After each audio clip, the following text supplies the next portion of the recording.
योगाभ्यास के बाद संस्कृत भाषा से जुड़े अभ्यास के लिए आइए अब चलते हैं संस्कृत पाठशाला की कक्षा में और जान लेते हैं संस्कृत के कुछ विशेष शब्दों को, प्रयोगों को हमारे सहयोगी डॉक्टर नारायण दत्त मिश्र के माध्यम से।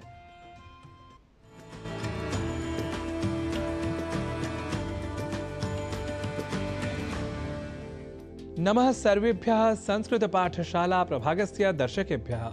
अहं नारायण दत्तः पुनः उपस्थितः संस्कृत पाठशालायां शब्द विशेषमादाय। संस्कृत भाषा सीखने के क्रम में शब्दों के सही उच्चारण व उनके प्रयोगों को आप इन दिनों सीख रहे हैं। जैसा कि आप जानते ही हैं कि अंतर्राष्ट्रीय गीता महोत्सव प्रतिवर्ष कुरुक्षेत्र में धूमधाम से मनाया जाता है, जिसमें श्रीमद् भगवद गीता से जुड़े विभिन्न उपक्रमों का आयोजन भी किया जाता है। तो आज की पाठशाला में अवधान का विषय श्रीमद् भगवद गीता यह शब्द ही है। जैसा कि मैंने उच्चारण किया, श्रीमद् भगवद गीता, जिसे अनवधानतावश हम श्रीमद् भगवद गीता या श्रीमद् भागवत गीता या भागवत गीता कर जाते हैं, जो सर्वथा अशुद्ध है। इन उच्चारणों में स्वर का लोप या अतिरिक्त स्वर का प्रयोग हम कर जाया करते हैं। ध्यान से पुनः सुनिए। श्रीमद् भगवत गीता पर श्रीमद् भगवत गीता, इसमें भगवत पद में गकार से संयुक्त अ स्वर का हम लोप कर देते हैं और कह बैठते हैं भगवत, जबकि शुद्ध उच्चारण भगवद ही है। यह तो थी स्वर लोप से जुड़ी बात। इसी क्रम में हम अतिरिक्त स्वर को भी कई बार पदों में जोड़ लेते हैं। जैसे श्रीमद् भगवत गीता के स्थान पर श्रीमद् भागवत गीता कह देना। यहाँ भगवत गीता के स्थान पर भागवत गीता का प्रयोग हम में से कई कर जाया करते हैं, पर बात जब ग्रंथ विशेष की हो, उसके नाम की प्रसिद्धि की हो, सर्व स्वीकृति की हो, तो भगवत गीता पद का प्रयोग ही सर्वथा शुद्ध और ग्राह्य होगा।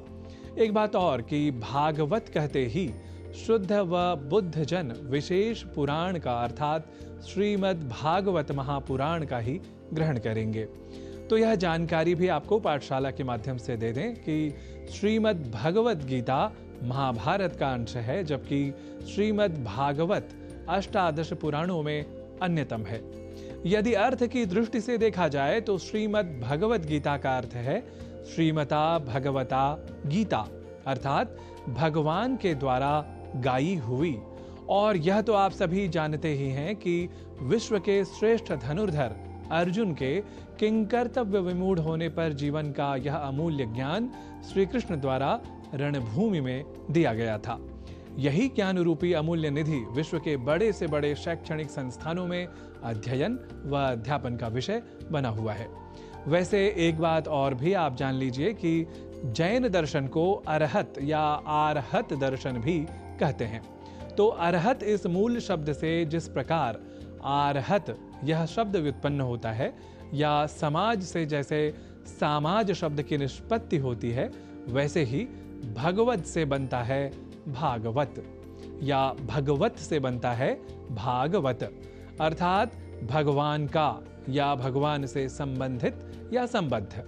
और यह तो संभवतः आप समझ ही गए होंगे कि महापुराण की बात है तो भगवान श्री कृष्ण के जीवन से संबंधित विवरण जहां विस्तृत रूप से कहा या लिखा गया है, वह है श्रीमद् भागवत महापुराण। तो आज की संस्कृत पाठशाला का सार यह कि आप न हो श्रीमद् भगवत गीता और श्रीमद् भागवत महापुराण में कंफ्यूज, और करें सदैव उचित योग्य एवं शुद्ध पदों का यूज। तो भाषा परक ऐसे ही विशेष अंशों को जानने के लिए देखते रहिए संस्कृत पाठशाला। पुनः मेलिष्यामः। नमो नमः।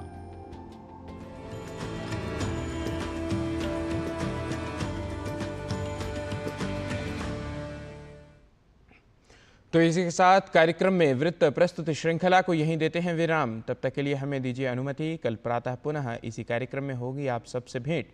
तब तक आप देखते रहिए डीडी न्यूज़। नमस्कार। भवेत् तावत् शुभम मंगलम।